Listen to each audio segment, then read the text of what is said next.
Intimacy, emotional intimacy. How emotionally intimate are your relationships with your friends, with your spouse, with your boyfriend, girlfriend?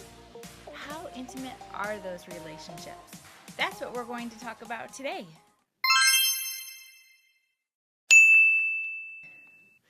So, intimacy is really interesting because honestly, it's like so fulfilling. I feel like all of us, the greatest desire, they've done studies as far as is it to be loved, da da da da, and it's really to be seen.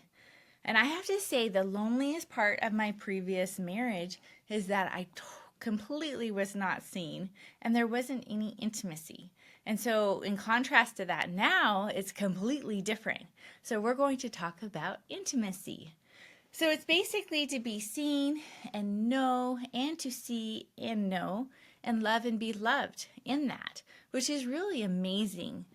But many of us get to a point where we're playing a role rather than having intimate relationships. And it's very interesting when we actually dive a little deeper because you think about a cat, we have a cat, we call her Kitty, which is kind of funny because her name is actually Willow, but we got her at a stray. And she was a little kitten, and she'd been found on the side of the road, and they had to shave her and give her the lion cut, and then they did surgery on her, and the poor little thing was just kind of a mess. And my daughter just loved her and just chose her, and it was interesting to see how our cat, the more comfortable, the more loved, then she would expose her belly to be actually rubbed and touched. And even her nose, which is usually kitties don't like that. And so it was very interesting to see her transition to where she would just let her tummy be exposed and rubbed and actually delight in that. And I think that's a lot like us humans. So how do we get to intimacy? Well, it starts with about 5 things that are needed. It starts with, number 1, honesty and authenticity, and being honest with ourselves about how we feel, how we think. And that's a big deal because we think, oh, yeah, that's easy to do. Many of us have lost touch with all of that because we've rejected feelings, we've ignored feelings, we've repressed feelings, and we haven't processed things. So knowing actually what we want, what we think, what's important to us, what are non-negotiables, what are things that we desire is a whole ball game. It's not something that we naturally know when we lose touch of ourselves. And it's not uncommon that if we've chopped off those negative, what we call negative emotions, we chop off the positive ones. And then we're kind of going through the motions and living the role of our lives, but we're not really knowing ourselves intimately. And it really, in order to have intimacy with someone else, we have to have intimacy with ourselves. We have to know our hurts also and our pain points and what triggers us.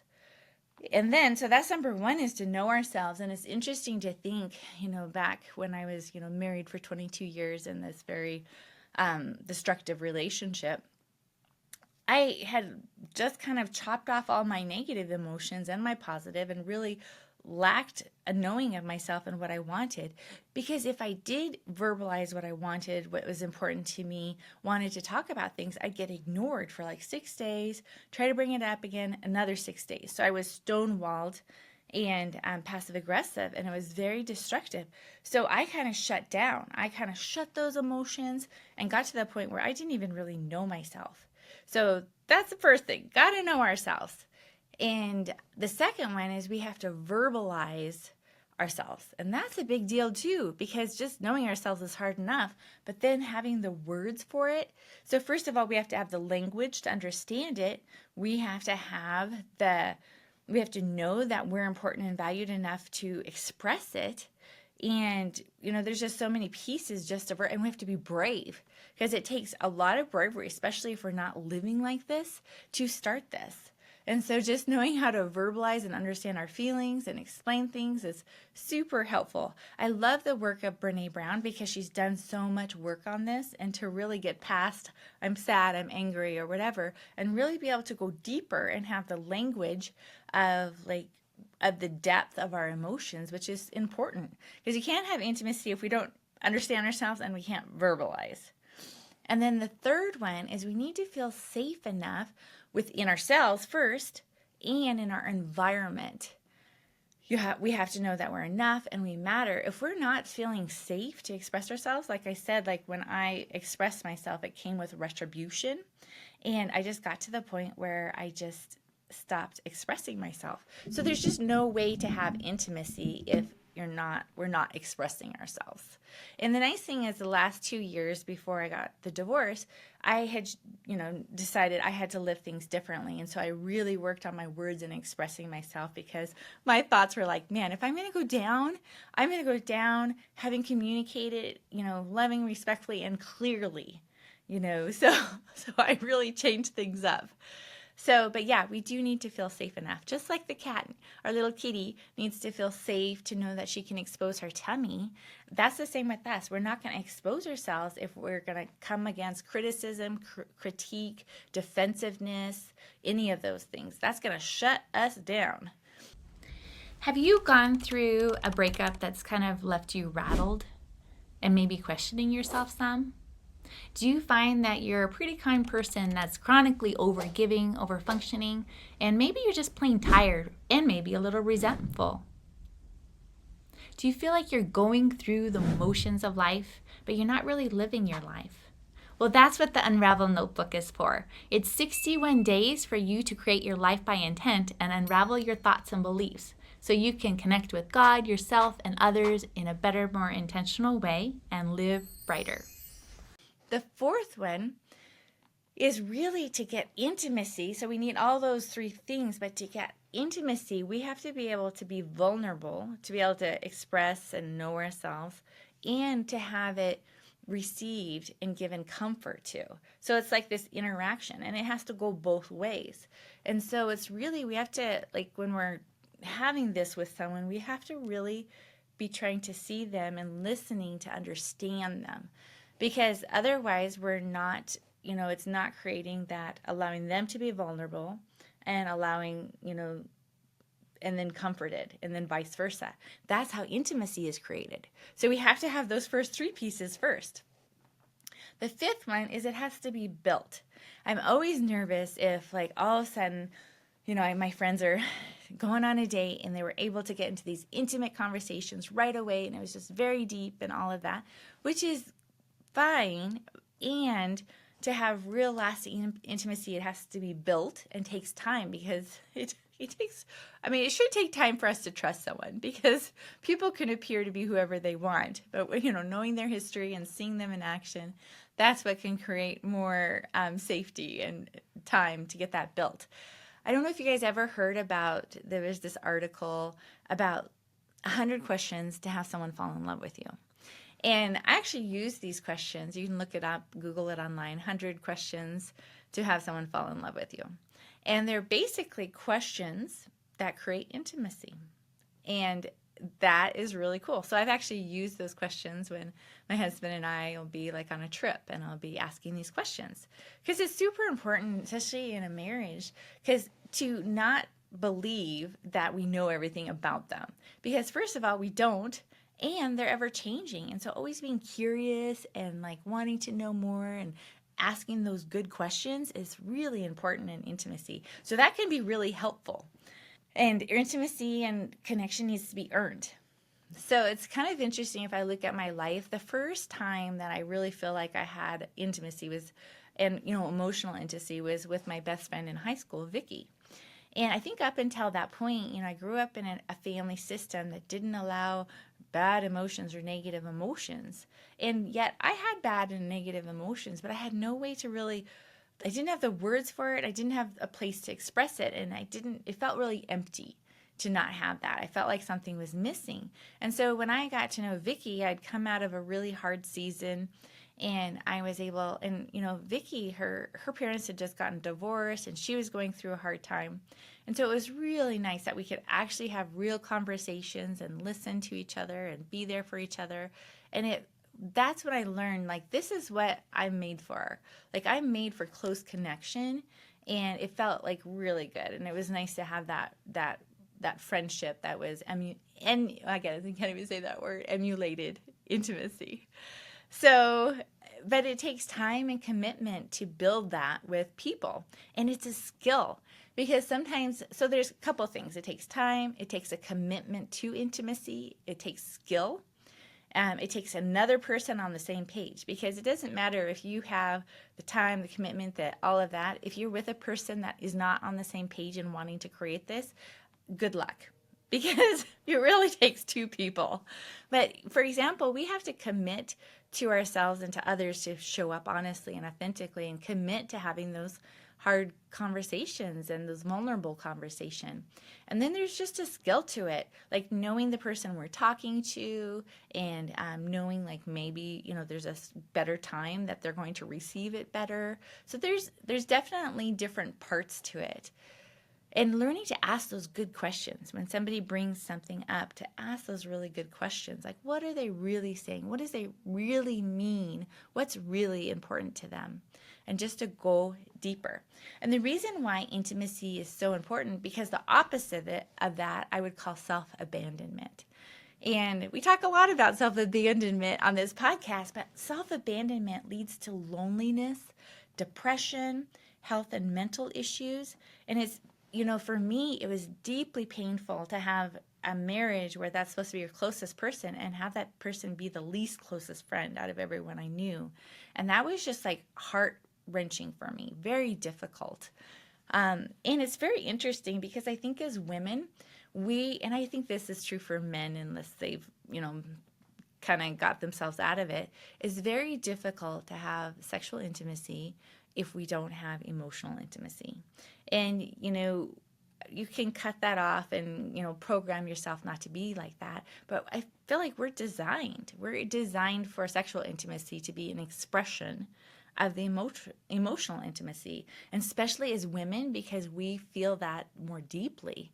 And so that's super important. Like I always think about the phrase, like, if you want to have better sex, have the husband show up during the day and help you with dishes, have that conversation, connect with you on an emotional level. Makes a huge difference, because what's been created is emotional intimacy, and that makes a huge difference. So I really believe that there are many people in the world that are really longing and wanting to do this work and have intimacy. And so finding people that are on the same page, whether it's friendships or relationships, is super important, to do the hard work and to be brave, because it is brave. It's especially if we've been in a pattern of self-abandoning and not speaking our truth. Oh wow, it's like so brave, and it's still brave for me. I have to honestly check with my guts to be like, ooh, I can tell there's something I need to say here, because my mind will totally justify differently. It'll be like, oh, we shouldn't say that. Oh, that's not very nice, or whatever. But what happens is I self-abandon, and it definitely gets reflected, and I can feel it in my body more than I can, be aware of it consciously. So it's very interesting. If this topic is interesting to you and you want to know more, I have some great resources to help you out. First of all, obviously, the Unravel Notebook available on Amazon is all about us reconnecting with God, ourselves, and others. And so that does help with the intimacy. And there's a lot of other great resources. The book, How We Love, is a great book. Brene Brown, Atlas of the Heart. She's got some other books about intimacy. How to Have Difficult Conversations. That book is really good. I actually like the book, How to Have Fierce Conversations. That's actually great for helping us with the verbiage and desire and ways and tools to create intimacy. And I have to be honest, it's hard and brave, and it's so fulfilling to have that. And so just the contrast of where I used to be to where I am now. So as I realized after I, had the divorce and was single and had to heal my own heart and a lot of thinking and all of that, because there was a lot of self-abandoning and beliefs that were not helpful. When I got into a relationship with my husband, Mike, I wanted to make sure that we were on the same page as far as, do we want intimacy? Because some people really don't, and so I just wanted us to be on the same page. Do we have the emotional availability? Do we have the words? Is it a desire? And Mike and I I just love how we love to talk to each other and be honest and be there for each other and seen. And it's just very, very fulfilling and amazing. I will also say that love is always a little messy. So if I ever come across that, woo, everything's beautiful and great, I don't want to do that because there's always stuff. Life is always has things. And so that's part of it. But boy, that emotional intimacy and having that deep friendship and to be seen and to be loved and for me to see him and love him is treasure. But we've definitely put some things in place to create intimacy, like resolving conflict in a way that benefits both of us, creating words for each other, allowing ourselves to have a timeout so that we can get a grip of our emotions so we're not destructive to each other. So there's like a whole host of things that we've put in for ourselves, some kind of parameters to help us to create more intimacy. If we don't have like a deep conversation like within 3 days, for me, I start to feel it. And so we just make that, let's connect. What's going on internally? If I don't, Mike always laughs. It's like, if you don't know the good, bad, and ugly, like what's going on in my heart, like he doesn't have to tell me everything. But if I haven't had that type of connection with him in 3 days, I start to feel a little distant. And so it's really nice that we've been able to, work with each other and be there for each other and have that intimacy. And it is just like, so beautiful. And it took work, intention, and it still does. So remember, it's about being honest with ourselves and how we feel, and that's a whole process. Being able to verbalize it. Number 2, feeling safe enough within ourselves and in our environment, and having mutual vulnerability in giving and receiving of comfort, and that creates intimacy, and taking the time, number 5, to build it. And that's what I have about intimacy. I want us all to just take a deep breath in and breathe out. And one more time, just a deep breath in and breathe out. And I want you to think of one person and one conversation that you're realizing you need to have and be brave because it hasn't been authentic or intimate. And go ahead and make a plan, work through this in a journal, whatever you need to do, but make it happen. Live authentically and intimately and make it a great day.